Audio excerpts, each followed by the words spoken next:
Good afternoon and good evening, everyone. Hey, Hi. Peggy. Hey, Jaime, how are you? I'm doing fantastic. Let me tell you, I was telling someone earlier, it's like being a reed in the wind. I've been going from here to here to here this week, and it's like, oh my gosh, can I just have a minute to slow down? And life is like, nope, not yet. How about you? So, this is the time of year where I tell everybody that, time is time. Time doesn't really change. There's 31 days in January, there's 31 days in October, but January seems to crawl along. October seems to speed on by. And it only goes at warp speed from here on out, right? Because Mm-hmm. until the end of the year, there's so much that's going on. Everybody has full plates. Everybody seems a little bit busier. You have things that are coming up. Like I can tell you that every single weekend Mm. until I get back from Ireland, I'm completely booked. I'm booked. Really? There is no breathing room on my weekends right now. Okay. So I'm And glad it sounds like I'm not the only one you're not who's the only being swayed one. around. Okay. Not Okay. the only one because right now keeping my calendar in sync with my husband's stuff Uh-huh. is like super important. He's like, so you need the truck on Friday because he saw a text message come in from some of my girlfriends, and I'm like, oh yeah, I forgot to tell you, I'm going out to dinner on Friday night. Saturday we have a fair. Sunday I set up at a big craft fair. Next weekend I have a gallery opening. Then I have stuff with my grandkids, Halloween cookie decorating and, all kinds of stuff, plus teaching 10 hours of PCI compliance essentials that's being fit in. And the last class I teach is October 19th. And then on the 22nd, I get on a plane and fly to Ireland. Man, it is really hectic then. It's very crazy. Ooh. Yes, and Yeah, just I don't keeping it all straight. It's very similar to running a report on compliance when you're in the top of the bell curve, when everything is flying. You have interviews going on, you have evidence being assessed, you have everybody every which way going, oh my God, my hair's on fire, right? right. Um, you think it won't end, but it does end. And then hopefully everyone, you can all go do that thing that helps you decompress, whether Yeah, it be a whatever it is. nice beer and some wings or a spa Yoga day. class. Yes, and or like Peggy, and I forget sometimes Peggy has her other business that she does with your what was it again? I don't want to missay I, it. So I crochet. So that's right. this is handmade. You made that? I did. Wow. Yeah, So it's I fun. okay. So I noticed it before the show started, and I was like, "Oh, that's kind of nice looking." I had Thank no you. idea that that was going to be crocheted. Yes, That's this is crocheted. insane. I made this. This is yeah, yeah. Nice. Lisa's on here. She's in the chat. She says, "I'm acting as a general contractor for some work being done on my house." I've heard all the stories. Oh my I goodness. feel like any of For us who've people owned right a home, we've been in that situation at times, right? Oh man, every time I look, oh my God, Lisa, this morning my kid wakes me up. She goes, "Dad, water's falling from the ceiling," and I was like, what? and I'm going down, and I'm like, she meant like there was water falling. I was like, what? And there was the toilet overflowed upstairs, overran, then emptied out, and it was all coming down in the kitchen. And it was just Oh like, my goodness. That sounds like the worst ever report on compliance I ever got across the finish line. I literally felt like there was water coming from the ceiling because it oh, flowed. I was like, oh my gosh. Yeah. So that's funny, the comparisons we can draw from real world into our professional lives at It's times, just like right? you just want to quit. You just like, I'm all set. I'm You're like, done. yeah, just let it fall. I'm gonna just go I over can't here. I'm adult gonna anymore. Hey Shavita, thanks for coming in tonight. Yes, Lisa. Sorry you're going through that though. Okay. Okay. So real quick before we get started, so that while people are coming in and they start seeing, I just want to mention off from the bat that two big things are coming up, right? One, and Peggy will talk about it later on, but just you've heard her say it, we've said it in previous episodes.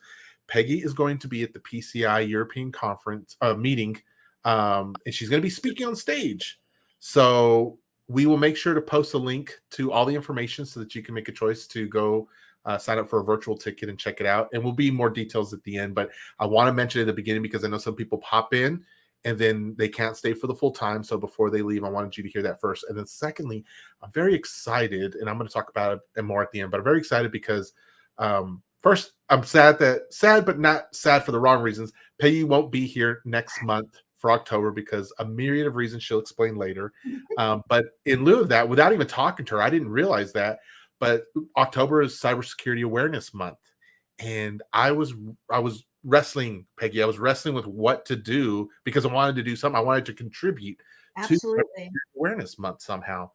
And then I remember there's this topic that's near and dear to my heart, and it centers around protecting the home. So more specifically, protecting our youth, our children in the home against the dangers that, malicious actors who use the internet are there. And so it's not a comprehensive, detailed topic that I'm going to go into every week. There's only so much that you can do. And, the defenses are always new and being updated. So I will be just touching on some points throughout the month that I feel are important and good to share. But I'll talk more about that at the end. Yeah. I just wanted you all to know here at the beginning, Peggy will be in Dublin talking at the PCI Council's meeting. And then for October, she won't be here, but we will be talking about cybersecurity. We will participate in cybersecurity awareness. That's so good that you're doing that. And the fact that if you could bring practical tips that people, especially parents, can use to help keep their kids safe when they're online, because kids are coming online or getting online earlier and early these days, meaning they're younger and younger. Yeah. I've got a 12-year-old grandson who's connected. He's online because he's a gamer. Yep. So I think it's very important. Thank you. And we will be touching on that. So I'm very happy that you mentioned that. And, I've got a couple of teens in my home too. And so I have always looked through their stuff, through their digital well-being from young, being little itty bitty to even today. Right. And so as a parent, we have to be vigilant. As a guardian, we are vigilant. We have to know. There used to be a time where I used to be like, ignorance was okay, but nowadays the dangers that happen for our children, it's not okay to be ignorant about again, you can't know everything, but you do have to know some things. And so I hope I can touch on some of those topics next month. So that's great. Awesome. Christine. Yeah, thanks. Lisa says, I would like to know how to know if somebody hacks my security system and cameras. Will I know? Ooh. Oh, that would be great to find out. That's another great topic that you could touch upon during Cybersecurity Awareness Month. Okay. I appreciate that, Lisa. I will see if I can talk with, home cameras, the Ring doorbell lights, stuff like that. Are you saying a lot of it's usually wireless nowadays? So yeah. Yep. Okay. Yeah. I appreciate that. We will look into it. So we'll come back to that at the end of the show so that we can talk a little bit more about it and what to expect. But for now, I started this YouTube out because I wanted to just share my knowledge, not even really share. I wanted to see my growth in PCI knowledge. And then as it continued going, people were asking questions. And then I was like, I'm going to see if I can make some videos to help some people out too. And then I was like, I want to talk to others about PCI. And so it kind of just naturally grew in that way. And I had the pleasure of meeting Peggy. I saw Peggy had, she was posting something about PCI on LinkedIn. And I remember I was like, I'm one of those guys where I'm like, when I see something or someone like that, I either want to encourage them or engage them. And so I remember I reached out to Peggy. Peggy responded and I was like, this is great. I'd love some time to talk with you about your program. And she obliged and we spoke for a bit. And I was like, man, you were really something special. I thought, I was like, would you like to be a guest on my, and this, Peggy, it was like, it just kind of, okay. I was like, I don't know that I have a YouTube, but I was like, would you like to be a guest on my YouTube? I was like, I'm just going to do this. And you said yes. And we're like, okay, let's talk about this. And we've had this great just relationship back and forth on PCI topics. So really appreciate it. I asked you recently, I was like, what do you want? Look, I was like, do you have any neat tips and tricks? Yeah. And what did you say to me? You said, oh God, I've got a room full of tips and tricks. I mean, yes. that's what I'm here to do here on out, right? I mean, at some point, I'm not going to be doing this. I'm going to be on a beach somewhere sipping on my margaritas or water, whatever. But I'm Whatever going it to is. be somewhere, and I'm not going to be doing PCI since I first started speaking about PCI. Now I've been in PCI since 2011. I started speaking in 2015. And I was doing ISACA events. And I remember the first one I did, it was like a breakfast meeting. And I had 3 people walk up to me afterwards. 2 people offered me a job. And one person said, you are the secret sauce. You are the piece that's missing. I can totally see that. I can see that. I spoke at my first PCI North American community meeting in 2016. And I was overwhelmed with people coming up to me. And the same thing happened in 2018. I was just overwhelmed with people coming up to me going, they don't teach this. Nobody teaches this. You're the only one that's teaching this. Where can we learn more? But I was still tied to corporate. I was still tied to my corporate job. So I couldn't go out and help my peers and my colleagues and the people that were trying to do what Lisa and I were doing at our former company. Mm-hmm. Nobody teaches PCI the way we teach it. You can get the what from the council. They're the authoritative source. They're the author of the DSS and everything that goes along with that. And trust me, they have a small forest of documentation that you can go read at your leisure, right? Yep. So they teach you the what, but they don't teach you the how, because they can't teach you the how, because there's so many nuances that companies will have, and they'll go, but what about this? And what about that? And what if this? And that's not applicable to me, because there's always somebody that says, well, that's not me. Well, sort of, it is you, but that's okay. Live in delusion for a second and then come back to me when you realize this is you. Yeah. But Lisa and I teach how. We learned how by the School of Hard Knocks, because nobody taught us what we're teaching everybody else. I didn't learn this through my ISA training. I didn't learn this through my ISA certification that I had to get every single year. I didn't learn it. I didn't even learn it when I took the PCIP exam 2 years ago. And I won't learn it when I retake the exam in 2024. Yeah, next year. Nobody teaches you how to do a scope assessment. Nobody teaches you how to do a report on compliance. Nobody teaches you what do you do first, and then what do you do next, and what's the step after that. Nobody teaches you how to establish a continuous compliance program, yet they will shove the INFI document at you and say, you know what, now the QSA has to do this report on you. With every single report on compliance that they do for you, they have to have this items noted for improvement. And they have to submit that document with every single report on compliance, even if you don't have any items noted for improvement. Yeah. So, but nobody is teaching you how to do a continuous compliance program. That's where Lisa and I step in. And since Lisa and I had known, Lisa's on, I don't know, I think it was in 2017 when I was at my wit's end with a really crappy manager that I just said, that's it, I'm done. I'm out. And I started looking for another job. Wow. And I was like, wait, I can't leave Lisa. She's my wingman or my battle buddy, whatever you want to call it. I was in the Air Force, so I had wingman. Lisa's my wingman. Can't leave her. Yeah. Lisa and I put together a plan. We basically said, when we go out together. And when we do this, we're going to start our own company, because then we can help more people. And so that's what happened in 2021. She retired. Congrats. I resigned. And I resigned. I resigned 6 weeks after she retired. You're like, you're not leaving. I'm not staying here by myself. Right. Well, I knew Yes, I wasn't staying there by myself without my wingman.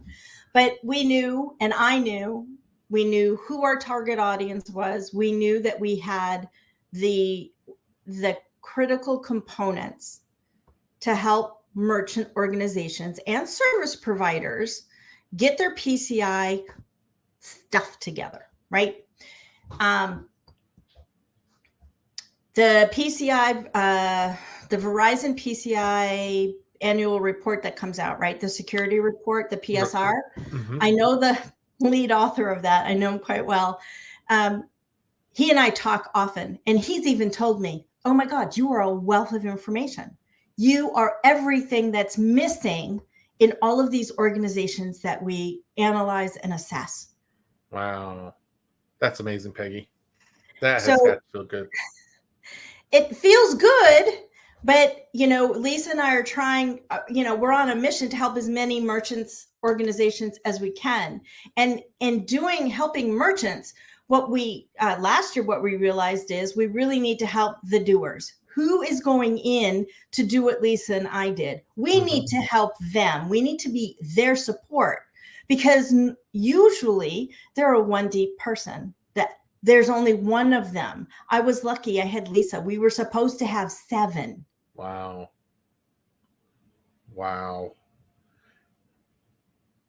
I hear that often enough, and it's so painful when you know that a department that's supposed to be staffed well, and then the reality sets in that it's like only you and one other. Man, that's brutal. That's why sometimes it's I want to be careful with how I say it.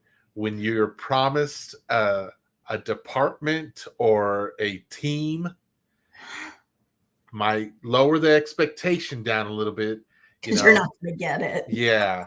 I feel like that's the continuous verbiage that gets used, Peggy, as many times people are told, we're going to get this team, we're going to be part of the team, and then they show up and it's like, oh yeah, you and Peggy are the team.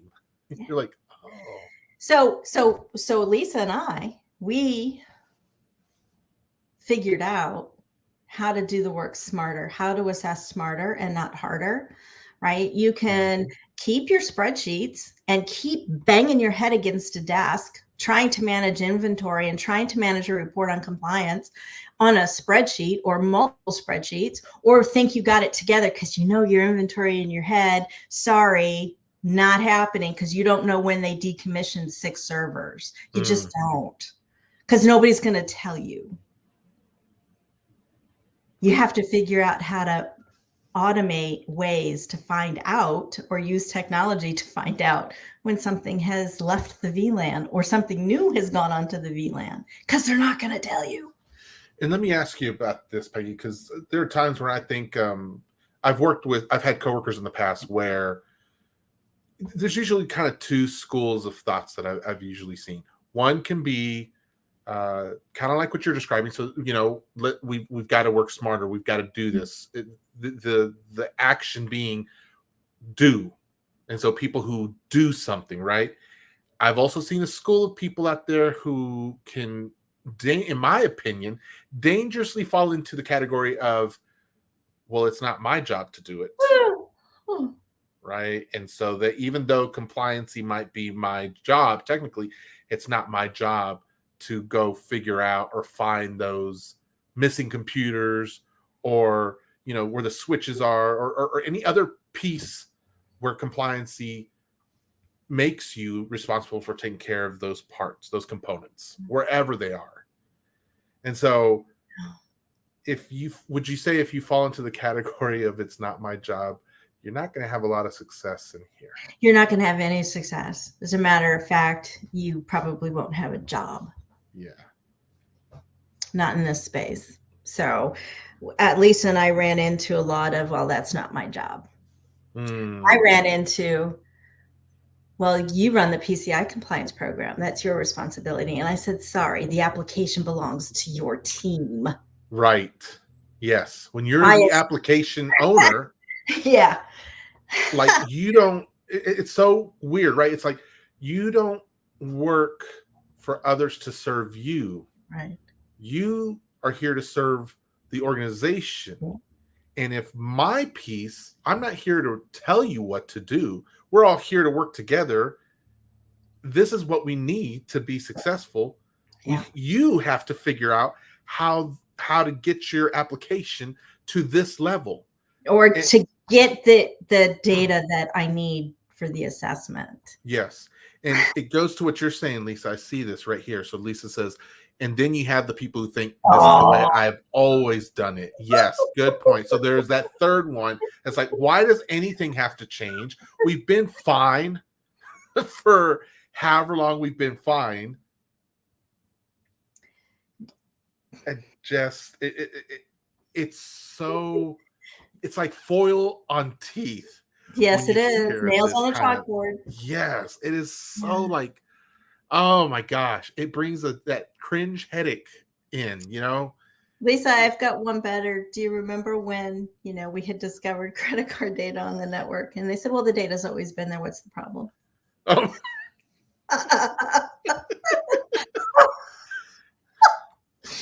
And see, and you know what's good about hearing that, Peggy, what's great about hearing that is that when I think of the GRC realm in cybersecurity, for example, like that is a great example of why people are needed in this field, because those, the people who think like that, their job is they know how to program and build and do what their leadership is telling them to do, right?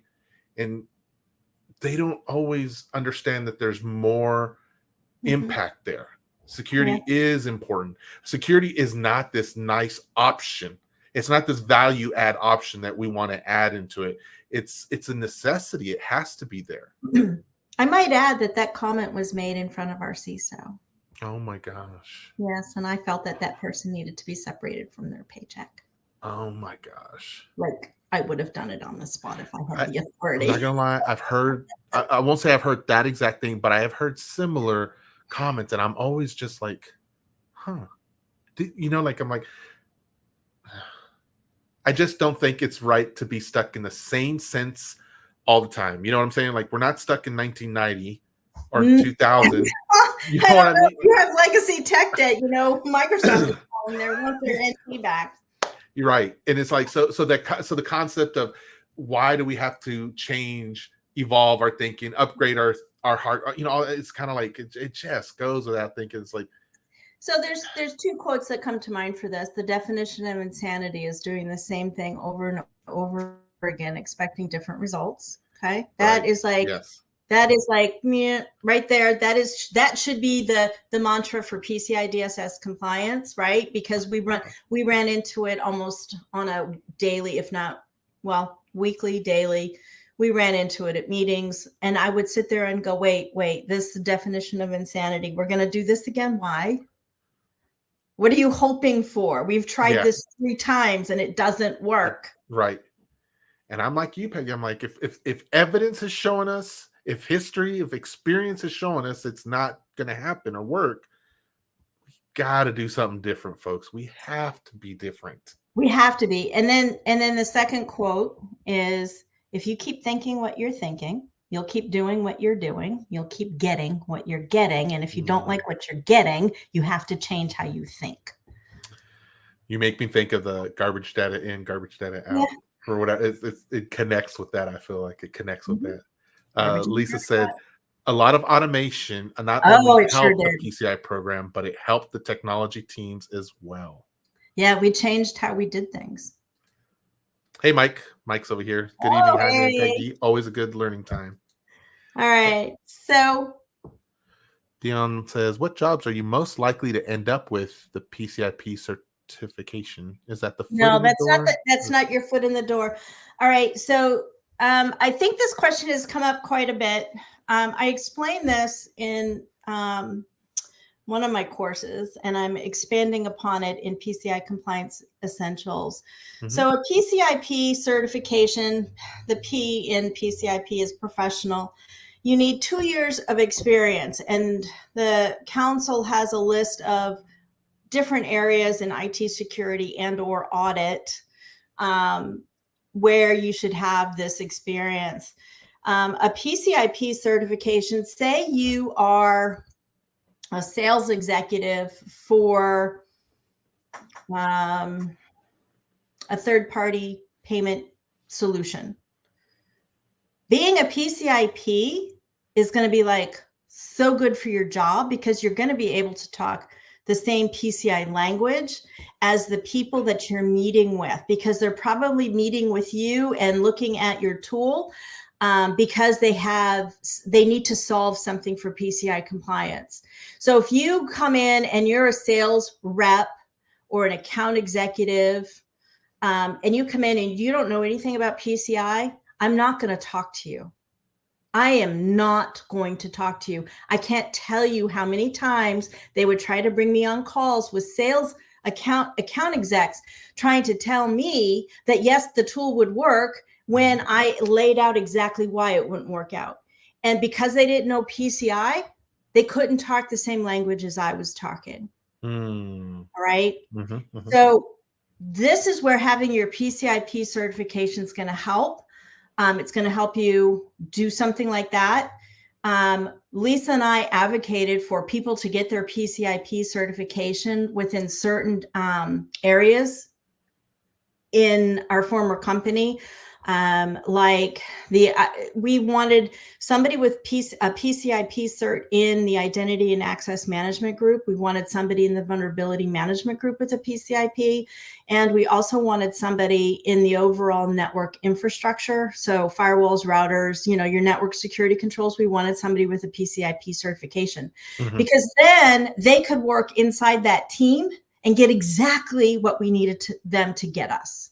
Oh, okay. That never happened, but that is a good example of how you would use your PCIP certification. You're not going to be assessing anybody, especially if you don't have any experience. Now, I have a PCIP, but I spent almost 11 years as a former ISA. So I was an internal security assessor at a level 1 merchant. So I have my PCIP because I was grandfathered in because I had my ISA, and QSAs also are grandfathered in and also come with a PCIP. Oh, okay. Yes, they launched that program in 2012. And so when I got my ISA, I was automatically given my PCIP as well. Oh, okay. That's good to know. Yep. And I know we've talked about that. I know the question was kind of, anyway, we've talked about the different levels in the past. And so if you guys have seen any of the previous episodes, Peggy and I have talked about, how each of these PCIP, ISA, QSA, each are in their own realm. Really, they are. There's not like stepping stones to each one. One is an external, outside an organization. It's kind of like a law firm. They can service multiple organizations that require compliancy. ISAs are specifically for the organization, so they work inside the organization. And usually you have an ISA and a QSA who are working with each other for compliancy for the organization, right? And then PCIP, well, Peggy just mentioned PCIP can actually float around and do quite a bit. I see a lot of PCIP. So a PCIP is not going to go in and assess an organization the way a QSA does. However, QSA firms will employ PCIPs to do QA work, meaning you're going to read documentation to make sure everything makes sense. You're going to be doing the grunt work. Yeah, you're going to be doing I have insomnia, so I'm just going to read a 500-page document to make sure everything's correct. Okay. That's what they'll use you for. They'll use you in QA. Okay. Me holding my PCIP plus as a former ISA, and I have a current CISA, I can go in and do everything but a QSA. Right. I can gap assess. I can help people set up continuous PCI compliance programs. Lisa and I can go in and do what we call a mock ROC for like a level 2 that's about to tip to a level 1. Oh, okay. We can do a mock ROC for them, right? I'm not impinging upon a QSA. I'm not signing off on anything. I'm literally doing a mock ROC. I'm assessing them as they are, and I'm going, yes, not going to fly, or yes, you should be good to go here. This looks like it's meeting all of the criteria. I mean, the training I received and everything that I had to do was the same as a QSA. Okay. So would you, I'm curious because it's the first time I heard mock rock, but it totally makes sense. Can you only do that? I made that up. Oh, okay. Well, it sounded really cool, Peggy. Okay. I made it up. As a matter of fact, what I would do is, so if I'm working with a level 2 merchant that they know they're on the verge of tipping to 6 million transactions per year, and they're going to have to do a ROC, my recommendation is, let's do a mock ROC. Let's see where you are. I like that, actually. So to be honest with you, that's nothing more than a gap assessment. I'm going to take where you are right now, and I'm going to assess you against the report on compliance. This sounds like a weird question, Peggy, but is there any way an individual, so like Dion asked some good questions, right? And I kind of, in the heart of those questions, my thought now is like, is there any way for me to personally do a mock ROC of my own without being associated with an organization and having the data that I think I would traditionally need? Is there any way to do that? How are you going to do that? That's what I'm curious. Like, how? I know I can't get a hold of like the AOC. I know I can't get a hold of the details, but I don't know if there's some sort of, like, does your program have resources where you could actually go through a ROC like that? No, because I don't have like, so I could create a hypothetical company, and Lisa and I could go through it and create this hypothetical thing and say, okay, go do a mock ROC. That won't happen until next year. Okay. Be on the lookout for next year. Okay. Gotcha. I was just curious. So Lisa and I have been actually talking about this and having more of like lab type things. Like you would go in and do that. But at the same time, I'm sitting here thinking, how is that really going to help you? But let me think about this. Let Lisa and I think about this. As far as putting together kind of, I mean, I can make stuff up. I can, look at creating a hypothetical company. They're a level 2. They've been doing a SAC-D, but they don't collect evidence. It's just something curiosity. Like I said, Dion, I thought in the spirit of his questioning, it made me evolve and ask that. So, and you said mock ROC, and so it was just like, it was just all connecting in my head. And I was like, yeah, I made that up. So no, whatever spot. So nobody can take that. I made that up, mock ROC. I like it. I like it a lot. So you heard it here first, folks. Which is nothing more than a gap assessment. Yes. Okay, right here. Dion is saying automated processes are the best. Talking about automated earlier. Let me see here. POs of product owners that handle transmissions, processes, or storage of CHD need the processes from the assessor to have evidence for ongoing compliance. That creates the segregation of duties and roles and responsibilities for transparency. Okay. No, that doesn't make any sense. The product owners that handle transmission, process, or storage of cardholder data need the processes from the assessor. What process from the assessor? So I feel like the product owners, that would be like the application, the people who own the departments that own the application. You're saying if any of their applications transmit, process, or store the cardholder data, they need processes. So first of all, he's using agile terminology here, and not everybody's going to be familiar with this. And to be honest with you, you're going to have different teams handling what's going on with transmitting cardholder data, all of the different processes for handling cardholder data, whether it is an application that's processing, whether it's call center agents that are processing. And then the storage is going to come in many different shapes and sizes. A lot of times it'll be in a database, but sometimes it's an Excel on SharePoint. Or it could be in fraud and investigations, or it could be in collections. But need the processes from the assessor. Who's the assessor? And why is the assessor have the processes when it should be the teams that are organization responsible for transmitting, processing, or storing. They have to have the processes. to gather network configurations and etc. No. Okay. No. We can talk more offline, Dion, but no, that's not correct. Okay. All right. All right. So going back, we're looking at tips for people to report their report on compliance. All right. So I've got a room full of tips, but we have time. We're limited by time. Yes. The first tip is you have to do an end-to-end scope assessment. You can't assess anything until you know what's in scope, until you have everything that's in scope. And you've had that scope, you've had your QSA, you've brought them along for the ride for all of your data, your cardholder data walkthroughs, all of your network diagram walkthroughs, and some of the key payment processing, or what are your card flows, right? You need to have the QSA involved in those walkthroughs.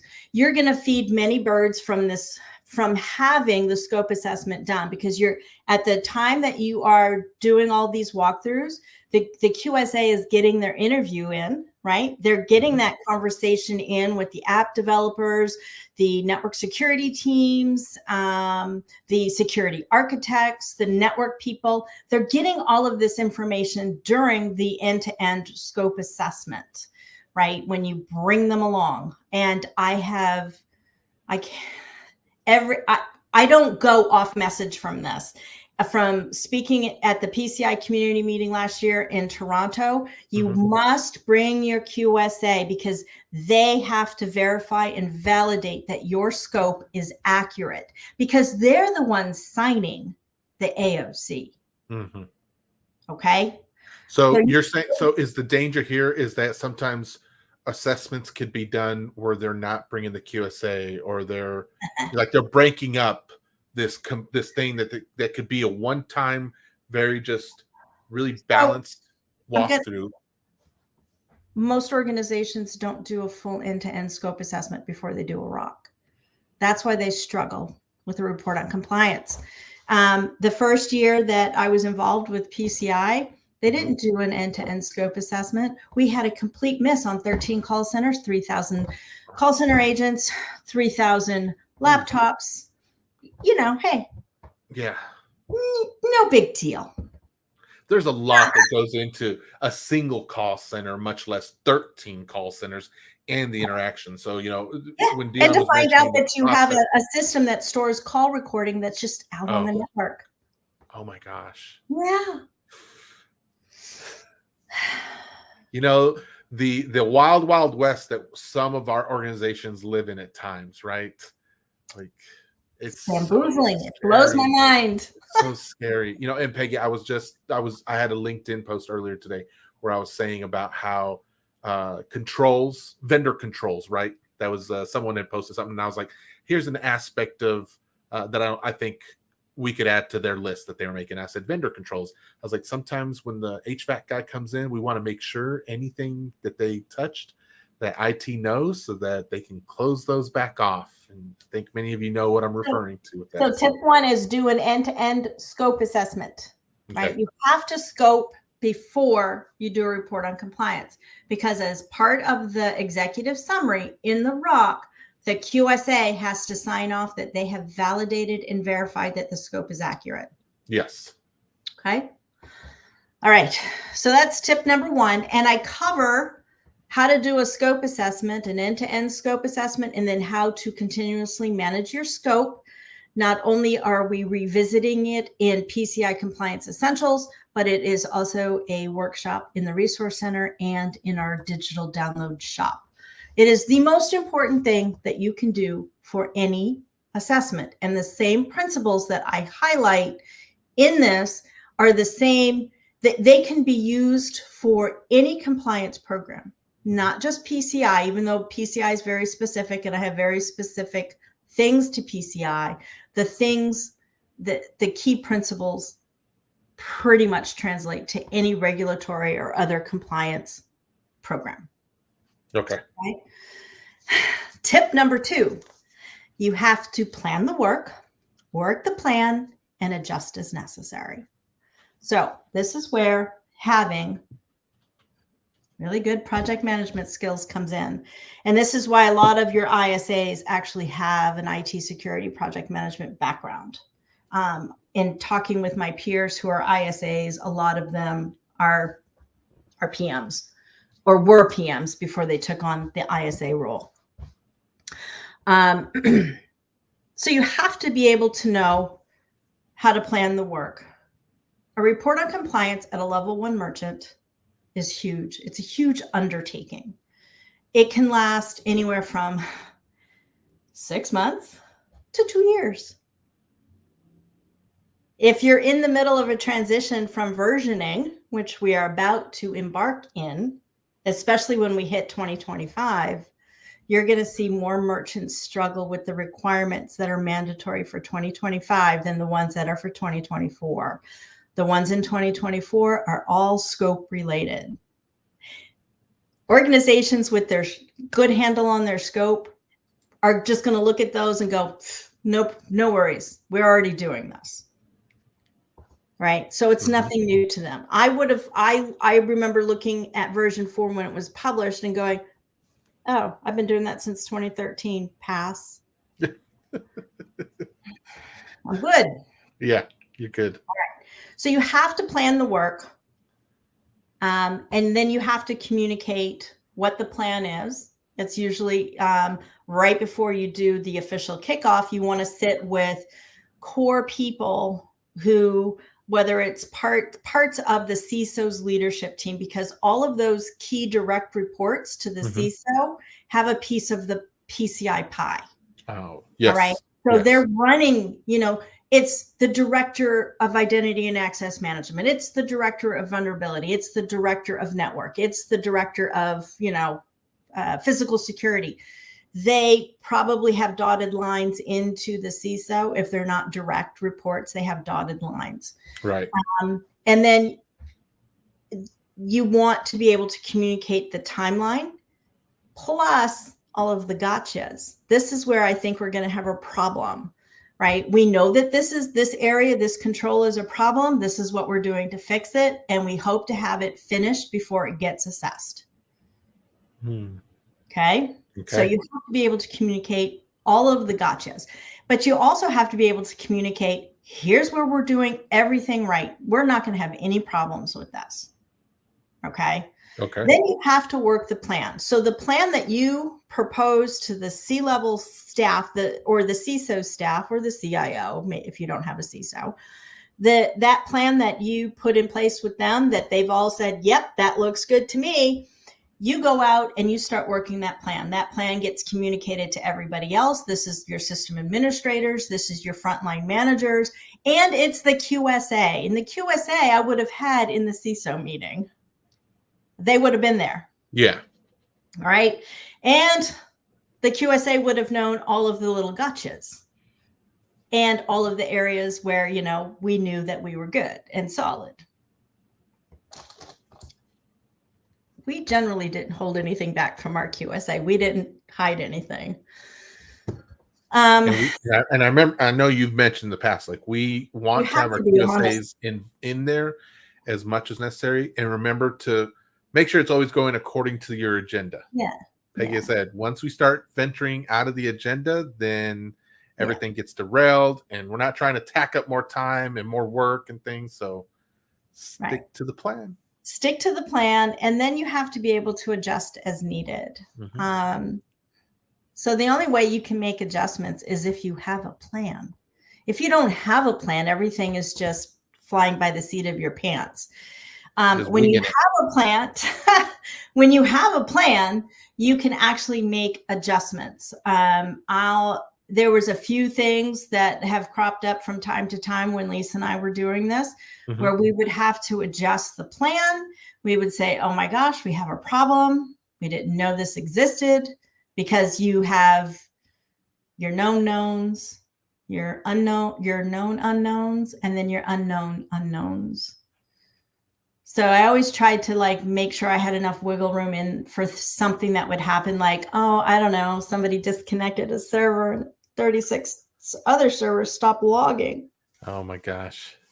Yeah. And I didn't find that out until I had somebody do a check on all the in-scope servers. And this was when we were still very manual in our log management program. And I said, I need you to make sure that all of these assets are logging. And we get a P2 major ticket that came out. 36 servers had stopped logging 90 days ago. Oh my gosh. Yeah, that was a do not pass go. Yeah, what a nightmare. That I had to adjust because, yeah, we were failing 2 key requirements in log management. Yeah. So you have to be able to adjust as needed. And of course, communicate what the problem is, how you're going to fix it, and how you're going to make sure that that never happens again. And then you have to go to the acquirer with that too. Yeah. Okay. Because does anybody remember who is responsible for a merchant's compliance, PCI compliance? Who's responsible? Anybody remember? Who's responsible for PCI's compliance? No, for the merchant's PCI compliance. I'm sorry. Who's anybody? Take a guess. Lisa can't answer. She knows the answer. While we're waiting for an answer to come through, Ivan. Hello. Hi, Ivan. He's from Louisville, Kentucky, and Michael's over here. Hi, Hammond. Please update the tip on. Oh, yeah, we got it. Thanks, Yeah. Michael. Who's responsible for the merchant's compliance? Michael says the acquirer. Yep. The acquirer is responsible. So who can accept the merchant's risk? Who's the only entity that can accept it's the acquiring bank. So the acquiring bank is responsible, and they're the only ones that can accept the risk. So if you've got a problem that can't be solved with a compensating control or the customized approach, you simply can't do it. You go to the acquiring bank and you tell them, you give them the evidence that you need for them to accept the risk that you can't meet this requirement. They will either say yes or no. And to be honest with you, if you don't ask, the answer is always no. Always going to be no. It's always going to be no. So I remember when we went and this is before, oh gosh, I think this was in 2019. We went and asked the acquiring bank about passwords because we were moving to a 16-character passphrase. And they didn't want to change the passwords at all, going to the 16-character passphrase. And they did their homework. Basically, here's the entropy. It's going to take 16 million years, whatever, something like that. It was like millions of years, right? To crack that password. I think that's changed a little bit because things are faster these days. Maybe it's 12 million years. So they did their homework. We went to the acquirer with this request. Basically, they agreed to it, but with one caveat, which was you need to change the password at least once a year with that 16-character passphrase. So we couldn't put you'll never change your password again to once a year. You'll have to do it, or upon, like, if you lose or forget your password, you'll have to go in and get it changed, that sort of thing. But we went to the acquirer with that because the QSA doesn't have any wiggle room based on the requirements. So you can go to the acquirer and ask the acquirer to assume the risk for a requirement that you can't fulfill for whatever the reasons are, and they can actually say yes, we'll assume the risk for that. Yeah. Wow. Yeah. We had to. That is crazy. I didn't know that was even an option, Peggy. Wow. Dropping little secrets here. Yeah, no kidding. Secrets. No. Did any of y'all know that out there? Because I'm just curious. Because whenever I get these little nuggets that drop, I feel like I'm like, what? Like, so and I usually get those often. I'll give you an example. because of our call center activity, we also had voice over IP. Voice over IP is in scope for PCI-DSS because credit card numbers are traveling over your voice over IP network. Yep. Unless you've de-scoped that somehow, and there's a couple of ways to de-scope it. We did not de-scope it. It was going straight over voice over IP. But what we did is we did an annual analysis of call recordings. Okay. To actually see how many calls were handling credit card numbers. And they had an algorithm that could figure it out. I don't think it was 100%, right. But they did it. And so based on the overall call volume, the percentage of calls that were actually to do any type of billing or credit card transaction was relatively small. It was a low volume. So we would just ask the acquirer, will you accept the rest? This is a low volume. We'd like to keep voice over IP out of scope for assessment. And for years, they said, sure. That is so fascinating to me. Remember, I'm so fascinated right now. The QSA would be on the call too with our acquiring bank, and they would say, "Hey, QSA, what do you think? Is this reasonable? Do they have the other security controls that they discussed in place?" They'd go, "Yeah, they do." And they said, "Okay, if the QSA is comfortable, we're comfortable." Then okay. Wow. Okay. So, Jaime, I think you just mind just it is because what I'm doing is in my mind, I'm like, wait a minute. So then on the ROC, they're writing something out there that says acquirer is assuming risk on this, or some verbiage. And me as the ISA, I would, my counterpart over at the acquirer, I'd say, I need this in writing. I need email response to this with your little write-up, because that gets attached to the work papers. See, and then I just find and I know I'm going to go down a rabbit hole for a second, Peggy, because I'm just like, if you do that, then I go to my CISO. Then when I run into the next hurdle, my CISO is going to be like, hey, just ask the acquirer to assume the risk on that one too. You're like, wait a minute, that's not how this works. We don't want that. That's not how this works. The fact that we,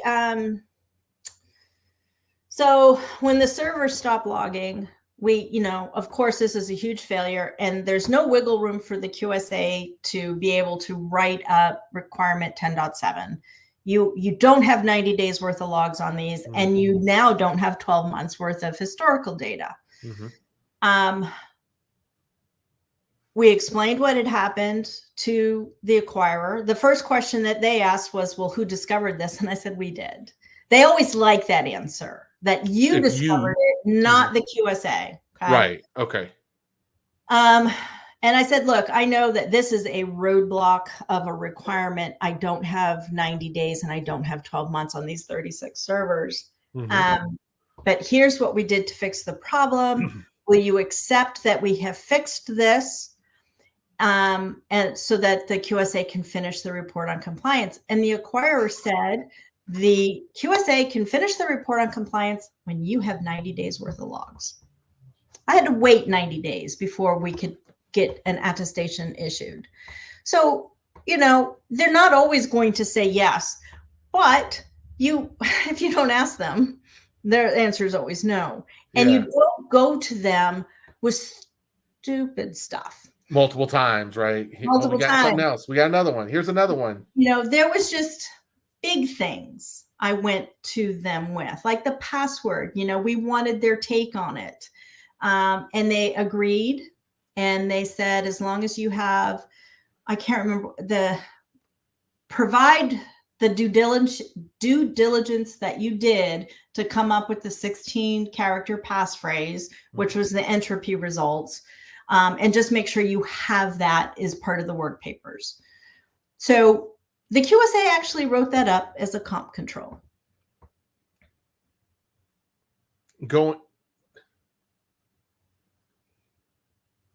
So going forward, that would be more like a customized approach control.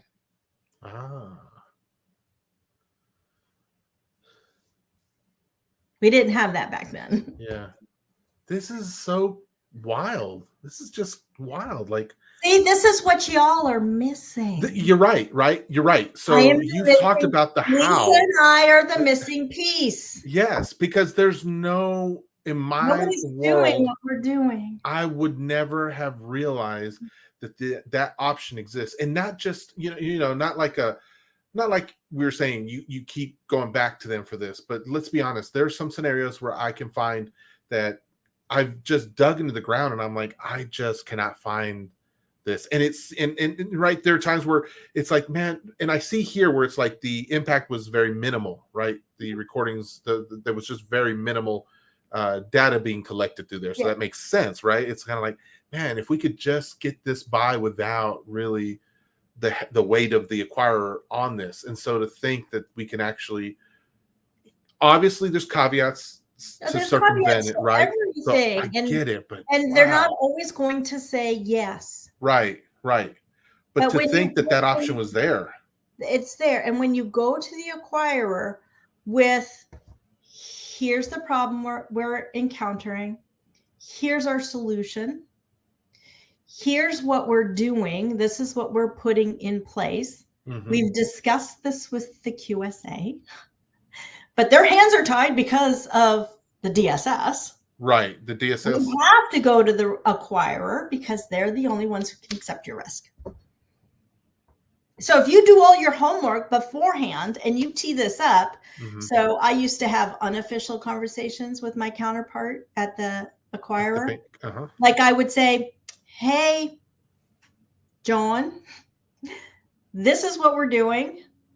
We're going to have a bigger conversation that we want to set up in a month, and our CISO is going to be on with the QSA and everybody else. I just want to lay the groundwork for you. Sure. So I'd prep them. Here's what we're doing. Now, if what we were going to do was going to be met with a, oh, heck no, I would say, guys, this isn't going to fly. Yeah. Right. Don't waste your time. Don't waste the acquirer's time. It's not going to fly. But that never happened because we did not go to the well very often. Right. Yes. So I imagine the first time that you and Lisa did that, like, it had to have looked like a power move. Like, that was just insanely cool. I'm not going to lie, because hearing this, I'd have been like, oh, snap. I'd have just been like, you know what I mean? It's kind of like, just like, man, because that just I can't tell you how many unofficial conversations I had with the acquirer and with our QSA. I would just say, I appreciate that. Oh, Peggy, everyone, if you like, she's not going to be here next month, right? So make sure you go back and just watch a lot of I'll post up replays here on your show, but they can come to PCI Compliance Essentials. They'll get me for 10 hours. Yes. And again, so we'll definitely address that. But man, this type of knowledge is out there. Like, that's not in any book. No, it's not. Right. Because you know what it makes me think, Peggy, as a nice, I'm gonna be honest, as a nice play move to my CISO. Or even, let's say that we're transitioning somewhere and we're interviewing with our potential new CISO or something. I can see me asking a question similar to, do you have a relationship with your acquirer? Do you hold regular media, or, are they involved with your, something that makes you stand out? Because I feel like that's a knowledge piece I had no idea, Peggy. Now that I've got it, I'm all like, put this over here in my pocket. Yeah. And I'm going to drop another little nugget here. The team that owns the relationship with the acquirer ultimately should be responsible for PCI compliance within the organization. Oh, okay. So guess what? They signed a contract with the acquirer. So you could have, like, the financing team somewhere in the financing department might actually be the compliance team, right? Yep. They might be, that's where the work is owned. That's where the responsibility is owned. Gotcha. And accountability, because they have the contract. They have the legal contract. Yes. With the acquirer. GRC doesn't. But GRC gets tasked with it. It's a partnership. And I lobbied for team finance. Oh, exactly. They did love us. They loved us. They thought we had one of the best programs out there. Wow. And that's saying a lot because they're one of the largest acquirers. So we know what we're doing. Yeah, you do. Yeah, you do. Oh, thank you. I can just say thank you right now. You're welcome. Okay. I have done my job. Yeah, you do. Well, I have done more than 5 tips already. Yes. Sorry, I kept that rolling. We got 1 and 2 on the screen. There, right? Yeah, but hopefully you were listening well, and when you're watching this in the playback or listening to this in the playback, you'll hear all the tips that were dropped in there. Right. There were lots. So number 3, if you want to put it up there, is you need to foster a good working relationship with your acquirer, because you never know when you have to go to the well. So the better off that your the relationship that you have with them, especially if you're the ISA or you're running the PCI compliance program, even if you're not an ISA, you want to have that good relationship. You don't want it to be antagonistic. You don't want it to be contentious. You want to be able to say, oh gosh, I got a problem. You want to, Lisa and I always put our clothes of humbleness on when we talk to the acquirer, because we needed their help. Yeah. It's like they're the king. So you're like, they were the king. I was the little, I don't know, the court jester coming in and saying, we had 36 servers that stopped logging. I don't have 90 days of logs. What can you do for me? You're like, I'm not going to look up because I don't want to see I'm those not, eyes of I'm shame. embarrassed. I'm so embarrassed. And it wasn't like you were the one who went and unplugged the service or whatever, right? But you are the one going before, and so yes. Eating humble pie. Yep. Number 4, you need to foster a really good relationship with your QSA. Again, you cannot have a contentious or antagonistic relationship. It's a partnership. And when there's mutual trust between you and your QSA, there's that room for pushback. So I got to a point where I would look at the QSA and go, wait a second, that's not right. Let's talk this through. There were a few QSAs that did not do well working on our company's account. They crossed the line doing some weird stuff that I was just like, get them out. But you can only do that when you have a level of trust. And you can only do that by building a really good relationship with your QSA. Yes. So, I didn't kick all the QSAs out, only 2. Yeah, if you remember from earlier episodes, Peggy was not afraid to tell the QSAs that they did not need to. Yeah, they did not need to be in this meeting. And she says, and this was a good eye opener in the past too, Peggy. Like, a lot of times you might be working with not the head QSA. I don't know if that was the right term, the head or the lead. There's usually if you're a level 1 merchant, you usually have more than one QSA working on your current report on compliance. We would usually have 3, sometimes 4 QSAs, and there would always be a lead QSA. And so sometimes you'll work with a junior or associate QSA. And so sometimes they're not as experienced, and it's okay to be like, hey, why don't we get the lead in here? I need the lead right now. So, and there were some associate QSAs that they were fine as long as they were open to being, but I used to tell my manager, you don't pay me enough to train the QSAs too. Right. So you're already paying, like you said, $250,000 to your QSAs to. Yeah, that's just a starting line. Yeah. We were up over $500,000 in QSA fees. Yeah.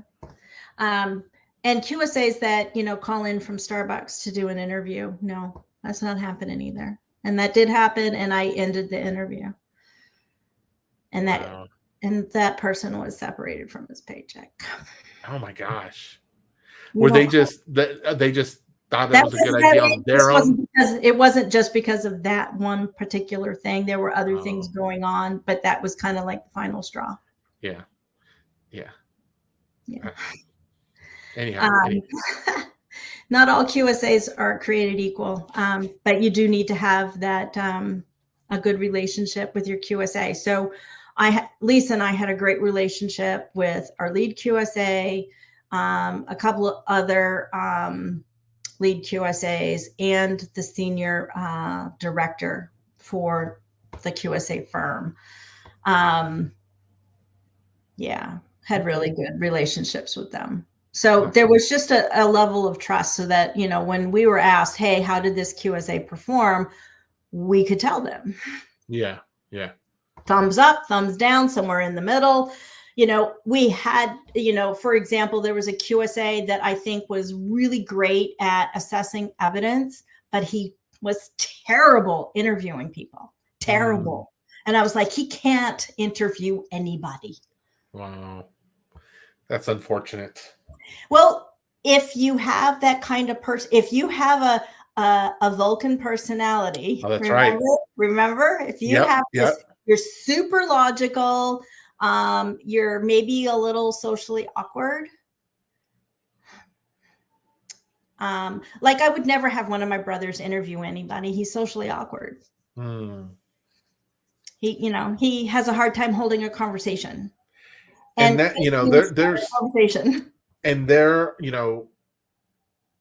one of the things I've gathered in the PCI realm, Peggy, has been that there does need to be a level, a pretty strong level of interaction with folks. Yes. It's not that you have to be an extrovert like 1,000% all the time. No. But when you are in the role and you're with people, you do need to be able to communicate efficiently and well and engage. Right. But there's also how a QSA company will have, like I said, 3 or 4 QSAs working on a report on compliance for one merchant. We're not talking in the SAQ realm or anything like that. We are talking level 1 merchants with very complex and complicated environments. There are some QSAs that are just really, they shine assessing the evidence. They fall down talking to people. Let them assess all day long. I'll talk to them, but they're not talking to my system administrators because I have system administrators that are nervous. Same, yeah. And they're the same. And it's just like, that is painful. that 15-minute phone call just went into like, oh my God. Yeah. The system administrator is about ready to have a heart attack or something. Poor guys. Poor everyone. So like I said, yes, you have to be able to engage, but like the lead QSA and the managing director of the company that we worked with, they were the ones that engaged with our C-level staff, our senior executives. They're the ones that engaged with me and Lisa on a regular basis. The other QSAs that would work on our account were assessing evidence. It was in a queue. They would divvy up the work that they had to assess. Yeah. Right? Right. And then I would ask for the QSAs that were really comfortable talking to other people, they do the interviews.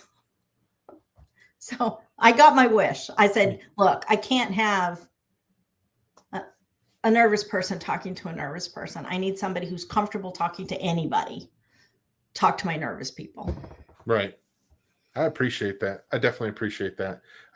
It gives me the confidence needed so that I can make sure what to look for. Yeah. So. And remember, an ISA who's in charge of the PCI compliance program is in charge of the PCI compliance program, not the QSA. Right. The ISA is. The QSA comes in and does their assessment because that's what they're supposed to do. Yeah. But they don't run the show for you. You run it. Yeah. All right. They're going to leave. Once they're done, they sign off. They leave and you're still there. Yes. You don't get to leave too unless you resign or retire. So just remember that. Tip number 5. Don't let this consume you. Just don't. You have to have an outlet. I learned this lesson a little too late. Because the first 5 years, I don't know. I think it was because we didn't have the automation that we needed in place. So much was still manual until we hit like 2017 when I almost quit. I gained 30 pounds. I ate a lot of cookies because that's how I like dealt with my work stress. We had a cafeteria that made fresh chocolate chip and M&M cookies every afternoon. Stop already. Stop. If you didn't know, chocolate chip cookies are my bane in my existence. Well, cookies in general are my weakness. So oh my gosh. they would make cookies. If I could, I would have scooped up the entire tray of warm chocolate chip cookies, grabbed a coffee, and gone back up to my desk. But people would see me and I would only take 2. You're like, if you weren't watching me, you don't know how lucky you are. So it is a very stressful position. I'm not going to lie. Even when you automate it, there's still parts of it that are very stressful. There's a lot riding on it. And I took my job very seriously. So did Lisa. We were like, our job is to keep our company out of the 24/7 news cycle. And as you see it cycle through, we've had MGM, we've had Caesars. There was a big, not Supreme, but the 5th District Court ruled against Landry's. Landry's is also a casino operator. Landry's the steakhouse? No, they're a casino hotel and restaurants. But the overarching company is called Landry's, and I can't remember what casinos were under them. But a few years now, we'll take a court case when you're fined by the card brands and your acquirer because it came down from the card brands. They sued the acquirer. This is how this stuff rolls downhill. The acquirer, in turn, sued Landry's. Okay. Landry's countersued. It was for $20 million. It's a nice penny.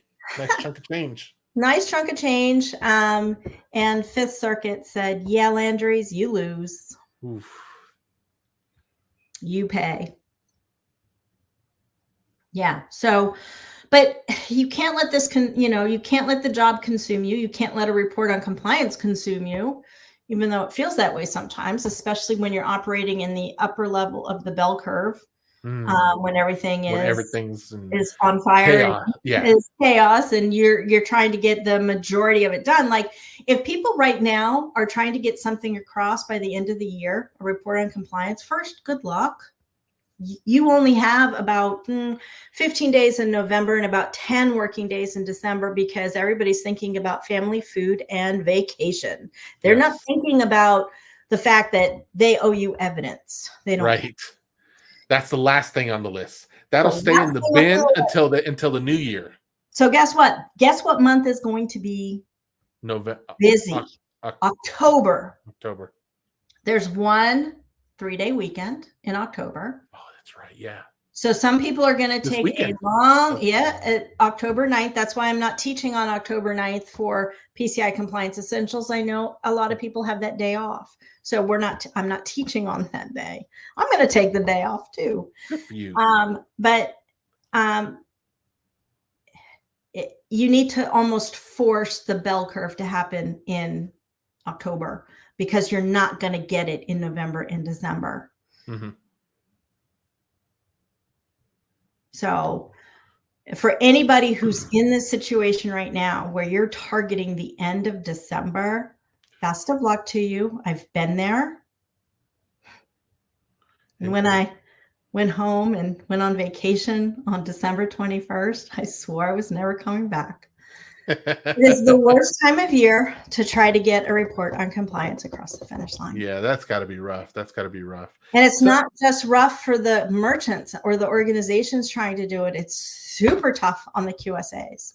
Has to be, right? Because they're taking care of multiple people, but they're also QAing everything as well. So there was one person that could sign off on ROCs with the company that we worked with. And he told me that he wouldn't sleep for 3 days because all he was doing was reading ROCs. And I was like, oh, I don't want your job ever. Yeah, yeah. You know, I appreciate you talking about don't let this consume you. So I'm going to lift up my wife here for a moment because she is excellent. I feel like she is excellent when it comes to needing to take that time for herself. Like she's great at, you know, when she comes back home from a vacation, she takes that half day or day to decompress. Same Yes. thing when, you know, transitioning between jobs, she takes a little bit of time to decompress. Decompression is the word that I associate with my wife, and not to, it's not a sting at my wife. No, it's not. It is a skill because the woman works her butt off when she's working on anything. So when she uses that time to decompress or go get a massage or do something for herself or anything like that, she's really trying to soak in that, let it out, let it, you know, all Well, she's that stuff is recharging out her there. battery. Yes, Peggy. That's She's exactly recharging her battery, and you know, as she a is an former introvert, yoga, yeah, and she and gets her that's energy recharged for her. So, yeah, you know, it's not that she doesn't like to go hang out. It's not like she doesn't like to be public or anything. She that's just, not how she gets her energy. yes. And I totally respect that. And so I'm always like, man, and I need to take a page. We all need to take a page out of that type of book. Yeah, we do. What Peggy's talking about, it makes sense. Like when you're in those modes, like you have to refresh and recharge so you can get back to the grind. Yeah, Because the grind's not going to go anywhere. You might go somewhere, but the grind won't. the grind's always there. Yeah. So it's always there. So don't let this consume you, and just know that. So there's a book called The Four Agreements. Now, all of the agreements in the Four Agreements are absolutely brilliant. And we should all be applying all four agreements to our lives. And I actually talk about them in some of my other trainings. But in this one, for tip number 5, simply do your best. No more, no less, right? When you do your best, you can sleep at night because you didn't do less. And it's when we do less that we start having that overthinking brain at 2 a.m. Oh, I should have done this. I should have done that. Could have done this. Why didn't I do this? Why did I procrastinate this? Simply always do your best. So I used to have I would write it down the night before, or before I left work. Say it was a Tuesday. Before I left work, I would jot down 5 things that I needed to focus on for Wednesday. And then I would look at them when I came to work on Wednesday, and I would do them. I would do my best. Just do your best. And when you try to do more than your best, you're depleting your energy, because nobody can give 110%. That's impossible. Yeah. Think about it. If your energy level is at 100%, you don't have 110%. You have 100%. Yep. And of that 100% of your energy level, not all of it goes to work. It can't. It can't. Okay? Yep. So don't let this consume you. And I appreciate that. You know, the idea that we need to be these workaholics and stuff, like, and we've all done something similar, right? Like when we've had to work late, there's a project that's due. I've done that recently. Your capacity diminishes regardless of what you want to feel like. It just does. It just does. That's the feebleness that humanity has, is we only have 100%. That's right. We only have 100%. And just know that on Tuesday, you did all the PCI stuff that you could during that 8-hour thing that you did at work. There'll be another 8 hours on Wednesday, so don't worry about it. Yeah. Anybody have any questions before we wrap it up? So, Peggy, there is an interesting conversation happening in the chat, and it's centered. Lisa's doing a great job of managing it, and she's answering it right because she's a superstar too. But just just to reiterate on it from your perspective again, because the question is going around the ISA. It's I think the perspective of ISA QSA, how those roles not the technical pieces, but the more generality of it. Between QSAs are just like a lawyer, and they're at a firm, and they work for multiple organizations, and they are required to be on a level 1 merchant on a ROC. They are required to have a signature, a QSA signature. Yep, you have to be assessed by a third party. You have to, and it can only be from the qualified security assessor list that the PCI Council puts out. And in order to get that, you can only work at a QSA firm and be certified or sponsored. Yes, thank you. Be sponsored by that individual firm. And then, of course, you got to pass your tests, and you have to get certified by the PCI Security Council. Yes. That's the only certifying body. So take that same concept, not the exact scenario, but take the same concept. And an ISA, it has to be done the same at an ISA for an individual organization. Correct. A qualifying merchant. You have to work for a qualifying merchant. That inside the ISA eligibility requirements, there's a whole section on the company's qualifications. You have to work at a merchant or a service provider. So, and then there's a list of pre-qualifications in order to get both of those also. So we're not going to go that deep yet. We're not going to go that deep. But just for the sake in the chat. So you have this ISA and you have this QSA certification that requires sponsorship from the organization for an ISA or from the firm for the QSA. Yep. Now, once you leave that individual firm or that individual organization, and you go work at a different organization or firm, your certifications, your sponsorship does not follow you. You have to with a QSA company, it does. If you're a QSA and you go work for another QSA company, you keep your QSA, but you now have a new sponsor, right? Oh, okay. If you're an ISA working at a merchant and you go work for another merchant, you have to go through the training again and get certified all over again for that particular merchant who's sponsoring you. Okay. It is a bone of contention that I've had with the council for a while, and I keep going, why? Right. And why? So, I'm going to take the same training and the same test, and it's the same info. Why? Well, because you might be working for, say you work for an e-commerce merchant, and now you're going to go work for a call center merchant. So PCI doesn't change. PCI doesn't change for either of those. No. And likewise, if you, in either scenario, if you go to work for a different, so if you're an ISA and you want to go work at a QSA, or a QSA and you want to work for an ISA. So here's the thing, a QSA cannot work in a merchant. Okay. You have to drop your QSA and go get certified as an ISA. Right. Your QSA does not follow you to that ISA organization or merchant. It does not follow your QSA. The designation does not follow you to your organization. To a merchant. It doesn't. So I've actually know former QSAs who now are working at merchants, and they're ISAs at the merchant. But they were sponsored and took the tests and everything else as though they were brand new ISAs. There was no carryover from that, and vice versa. If you're in the ISA at a merchant organization, and you want to go work at a QSA firm, you have to do the same thing. You have to go get, I won't say recertified, but you have to get sponsored, and you have to take the exam for the QSA.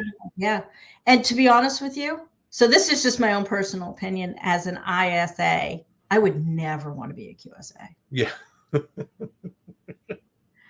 Doing PCI for one entity is more than enough. Is more than enough. Yeah. And so those are the things. Your certifications for ISA and QSA do not follow you. It is not, they are not stepping stones. You don't get your PCIP to get your ISA to get your QSA. QSA is not above an ISA or PCIP. As a matter of fact, that's such a good segue. Oh, okay. Because that's what we're actually talking about when I'm going to be in Dublin. It is speaking the same language as your assessor. And the fact is I'm actually going to be on stage with Andrew Barnett, and he's one of the old school QSAs. He's been around since PCI's been around. He's a great person, but I've done some dry runs with him, and he's like, you know what? He said this, and this is part of what he's going to be saying is he really appreciates going into a merchant that has an ISA, that has their program together, because a QSA, like a QSA can trust the work of another QSA, meaning if you have an attestation of compliance that's been signed off by a QSA for your third-party service provider, yep, no problems. QSAs have no problems with that. You trust the work of a QSA. Likewise, QSAs, knowing that there's an ISA at the merchant that they're about to assess, can trust the work of the ISA, meaning they trust the evidence that's being delivered to them by the ISA. They trust that. They don't have to go get it themselves. ISAs deliver it to them. And the good ISAs package it with a bow and say, have fun. I like that. If you remember a reference early on, they make the letterhead smell nice. Yeah. No, Ivan says, is the pay step down from a QSA to become an ISA? Isn't that kind of... Lisa and I both made the same amount of money as our QSA did. And I was going to say, though, isn't that kind of... There is no step down. Yeah. And they're in separate areas. They're just separate. Like internal security assessor, qualified security assessor is external.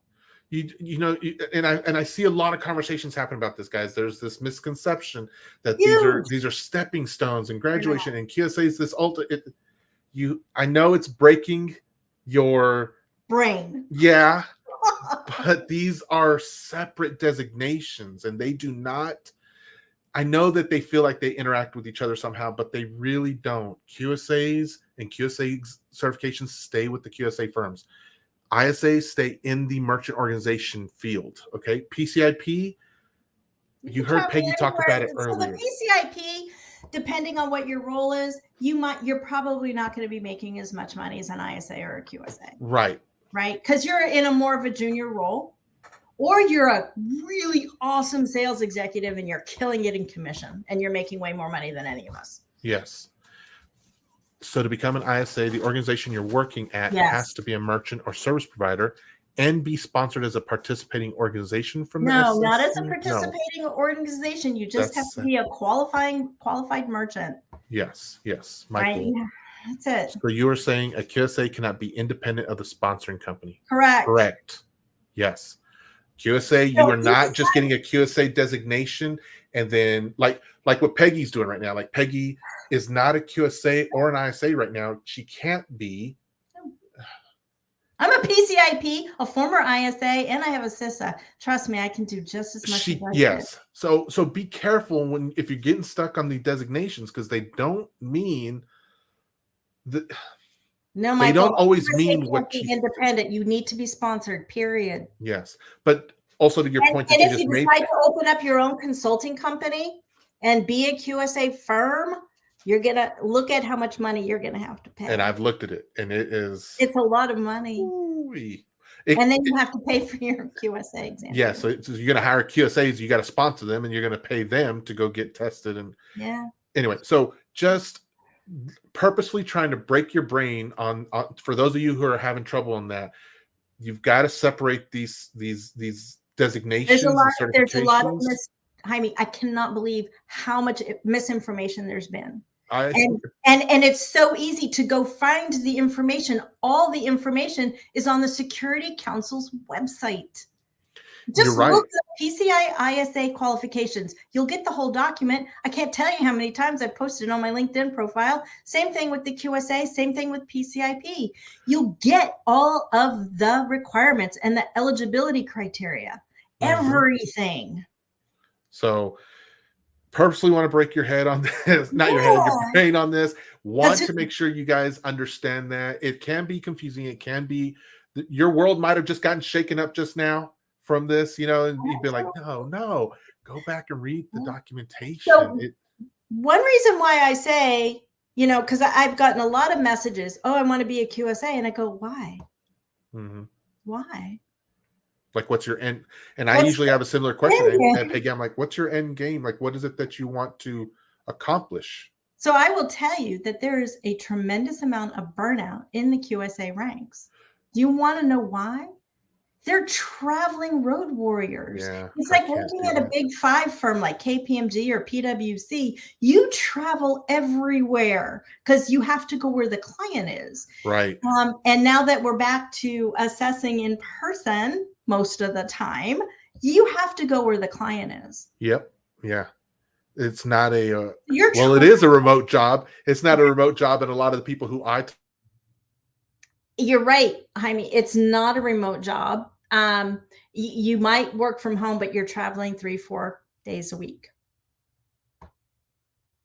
So that's why I always ask why somebody wants to be a QSA when being an ISA is just as good.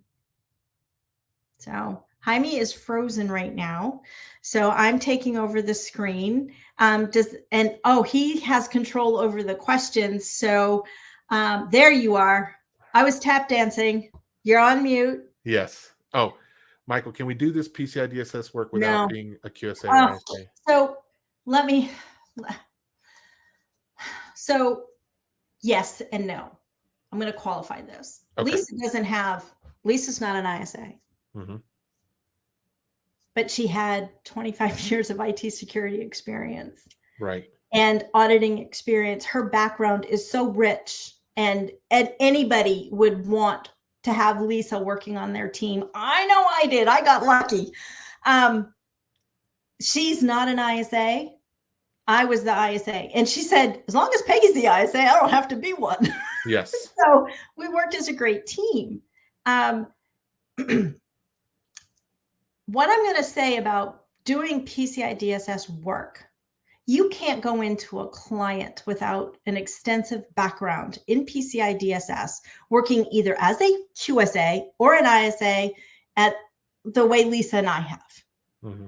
If you don't have that richness of experience behind you, no, you're not going to go in and assess somebody because you don't know what to look for yet.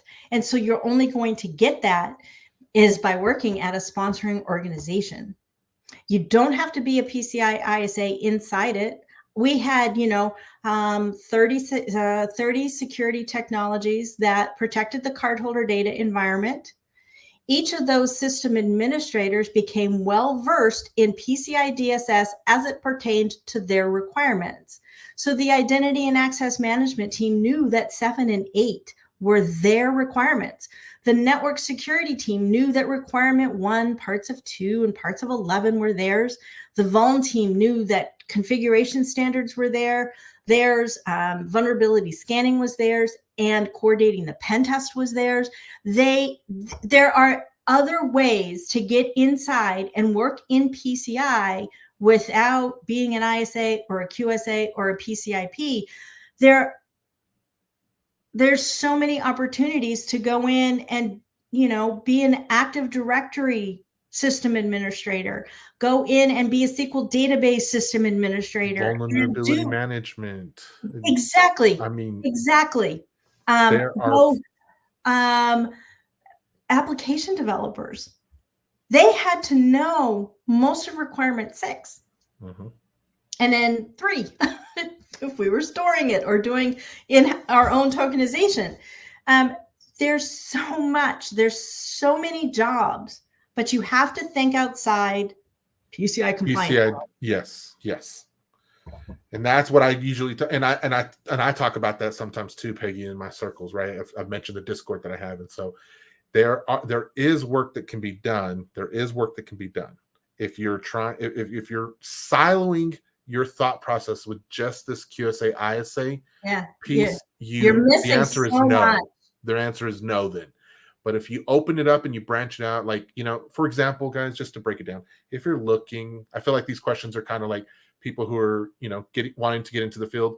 You don't necessarily need or want to look at specific PCI roles in the job searches, right? You want to look for GRC, you want to look for like a network security. Mm-hmm. If you can get on the help desk, honestly, if you can get on a help desk If you've never been in IT and you want to get in there, and then start seeing if you can learn some of the network side of things, some of the security side of things. And then as you grow, you just start learning those, and then graduate in that field and eventually get into the database administration or the network security team, network engineering. You know what I mean? So there's levels there. And then once you're at this level where you're good in that, then you can really start impacting PCI. If PCI is still your heart is calling to you in that area. My heart never called. If whatever is calling you, if it's PCI at that time when you're up there, you'll feel it, you'll know it, because you're like, I can, like with all the different areas. So for me, both Lisa and I have an extensive IT security / audit background. Her more audit than I was an IT security project manager for, I always say, over 25 years, way too long. But that's what I brought. That was the skill set that I brought. I was working 10 security projects for some of the things that they were implementing for the cardholder data environment. So I knew how to spell PCI. Okay. I saw the job description. I said, oh, I could do that. Yeah. And I was hired within 3 days. They knew me, and they knew I was working in the realm. So, but I also brought 25 plus years of experience. So Right. Anybody who's telling you you don't need experience, you don't need a degree, you don't need you don't need a certification, you don't need this, you don't need that, and you can make 6 figures right away. No, you can't. It's not happening. There might be an anomaly out there, but most of us can't match the anomaly, right? We need more of a what's sustainable and what's realistic. So I'm not going to give you the anomaly. Lisa and I both had over 25 years of IT security experience when we took on our roles in PCI compliance. All right. Yeah, and guys, I am not working in it right now. My LinkedIn is very visible for everyone, but I have 20 years in IT experience as well. And so my plan is to transition into PCI for myself, just to be, transparent for you all. I am confident though, in my experiences getting me in there though. It will. I mean, 20 years, it's 20 years and it's not as, So if anybody doesn't believe me, I have a picture of a recent job posting that tells you that it says straight up what they're looking for. They want experience, they want a college degree, and they want somebody who has a previous ISA. It's not an entry-level position. Sorry. But they are good paying jobs too. So I'm focusing on Lisa because I'll be honest, that is where my heart wants, is I just want to make some extra money. But I feel it's enough information for me. I can contribute and take out to be a contributing member to PCI. So Jaime, if you go out and look at the job description, so the PCI Council now has a job board out there. They have a job board on their website. I actually went out to one of the jobs that's been there for 6 months. There could be a good reason why they can't get somebody, because, it might be a little much, but go out and look at it. You could apply for it. However, I think it's in Burlington and you can only work 2 days remotely. So I don't think that would work for you, only because you don't live near here. I don't. I looked at it and I said, yeah, you can do PCI from anywhere. Lisa and I have been doing PCI remotely for a long time. So Michael says it's a management position. It's like one of the very first job postings. It is not a management position. They're looking for a specialist. But Michael, let me tell you, Michael, I have no problem in my ability of going for a management or you should. For me. I feel like I can own that. I'm not saying for everyone, but I definitely, and it's not a boastful. I just have the experience with it. And I just have to ask a good question now. What do you think an ISA position is? Oh, or a QSA position is. If he says, well, that's a management position, what do you think ISA is? Not management? I ran a program. And QSAs go out and assess. So it's kind of like they're in a management level playing field, but they're not like managers. They have managers, but they're assessing. All right. So I just kind of I think if I understand what you're looking at and what you're looking for, that is going to help me help you, right? Because there's analyst positions. Lisa, do you remember what our actual job title was? I mean, one night I went to bed and I was a principal information security compliance analyst. And the next morning I woke up and I was a principal cybersecurity compliance analyst. Wow. They annexed you totally over there, didn't they? They just kind of like, I was like, wow, now I'm cybersecurity? Okay. Yeah, you are. Okay. When that happened? It happened overnight. They just changed our job title. Different. Yeah, right? It's still the same thing. Yeah. Marketing. I know I went off just a minute ago, but I totally believe that you were a boss. Okay. Let me make sure I put that out there. At no point did I was a boss. I ran the program. My official job title was Principal Cybersecurity Compliance Analyst. There we go. We were we were principal analysts. I didn't analyze I did analyze a lot of things. Never mind. I did a lot of assessing. So Michael, what type of role are you looking for? And it's really not middle management. I look at when I think about it, Peggy, I think about like project manager. Yeah. Like I think it's a project manager. You own the program. I own the program. Because when it doesn't go right, I'm sure the CISO's coming to you. So when you're usually when it wasn't going right, I went to the CISO and say, hey. Yeah. So when your next connection, like you know what I mean? Like when the C-suite is one level between you, like that you are the one who's running that show. Yeah. So yeah, I just never saw myself like management. Yeah. Yeah. Sure yet. And that's okay, Michael. It's okay. See, that's what I'm getting at, right? So what I'm finding based on the emails that I have been receiving is that so many people don't really know what they want. Yeah. And if you're not clear on what you want, this is tip number 6. It boils down to fuzzy wants equals fuzzy outcomes. The clearer you are on what you want, the clearer your outcome is. And this could be with anything in life. And this actually comes down to being in a PCI compliance role. Why? What is it that is driving you this way? Right? The clearer you are on what you want, the clearer your outcomes will be. Mm-hmm. That's why I am not an opponent of certifications either. I'm a proponent for where do you want to end up, and if those certifications get you to that end point, then great.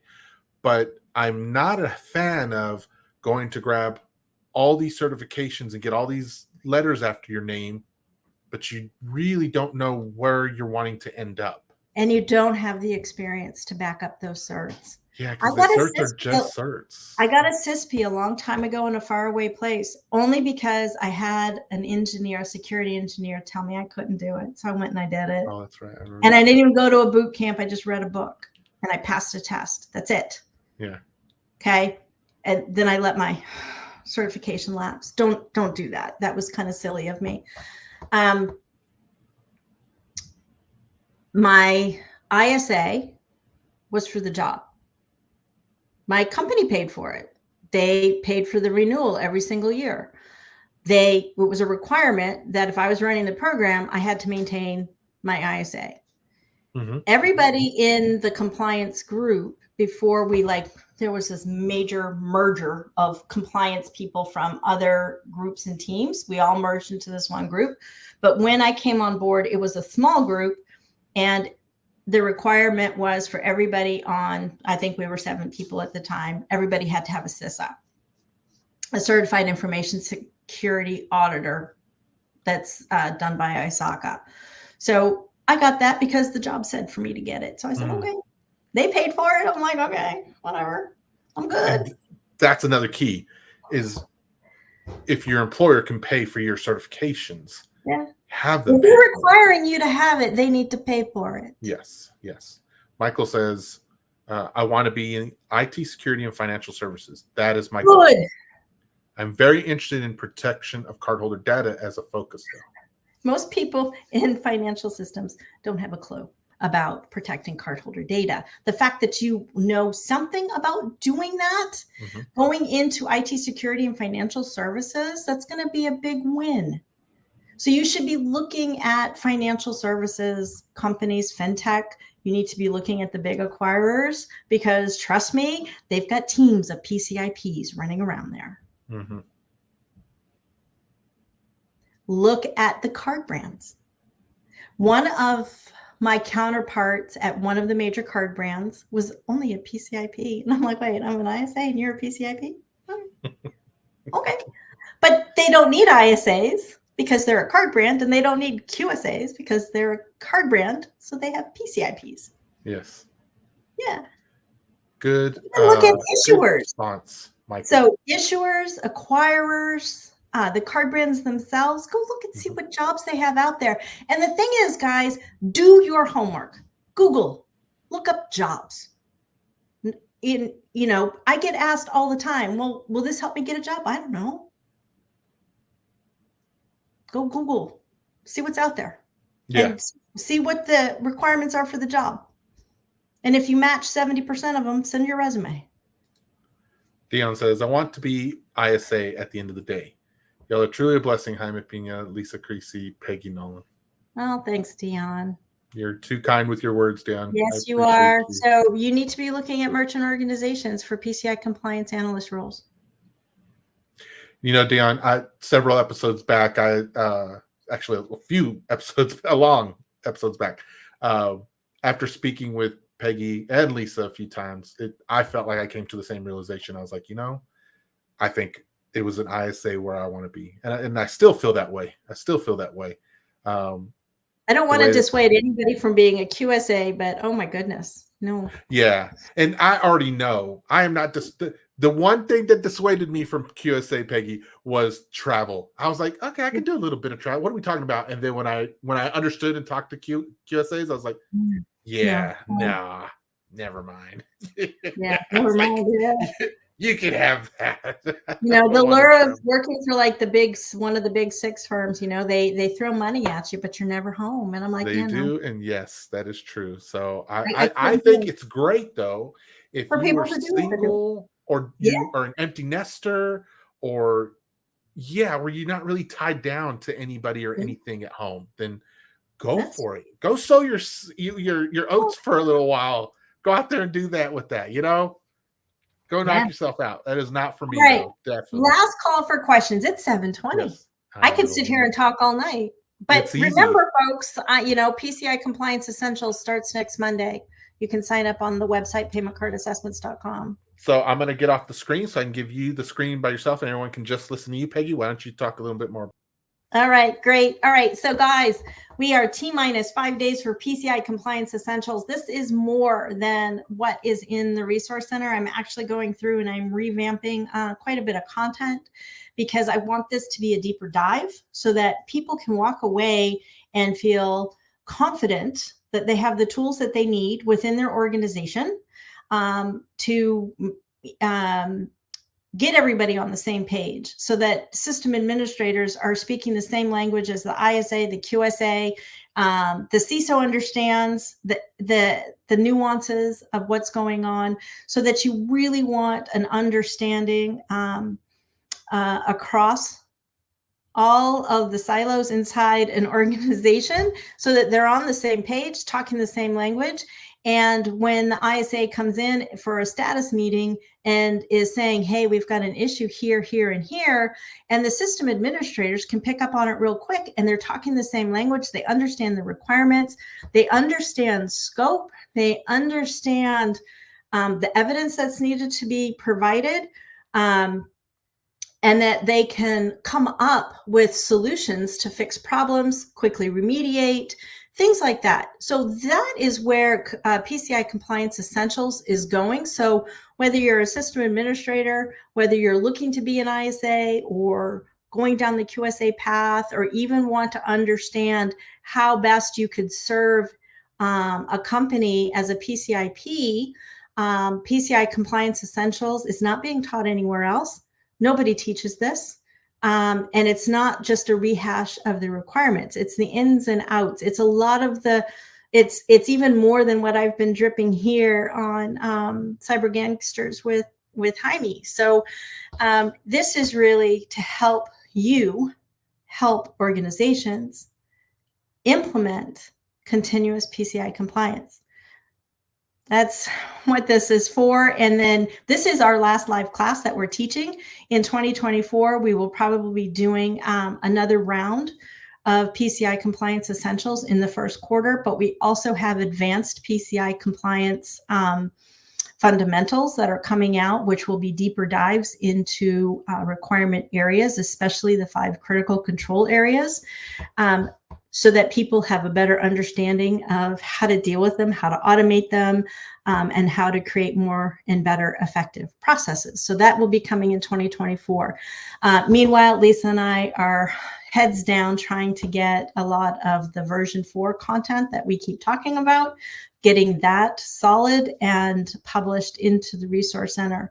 We will also be talking about version 4 in PCI Compliance Essentials. It's critical now to really shift focus from 3.2.1 and start really talking about version 4. That's it. And I hope to see everybody in PCI Compliance Essentials. If I don't see you there, I will see you in November. You're on mute. Thank you. It happens. Yeah.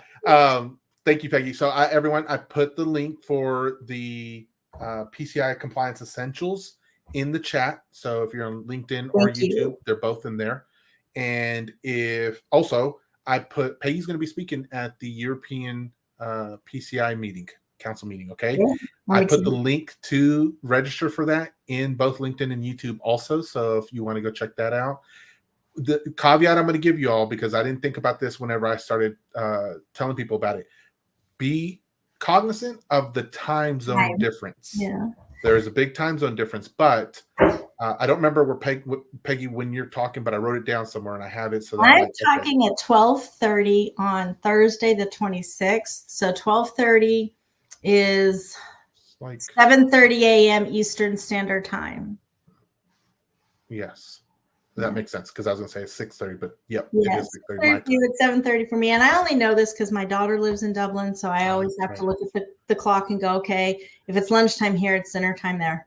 Yeah, but there is a cost associated. Look on the link. Go look. If you have any questions, just yell at me. I don't mind trying to help you find it, but just know that if you're not a participating organization, you're looking at that non-PO. Yeah.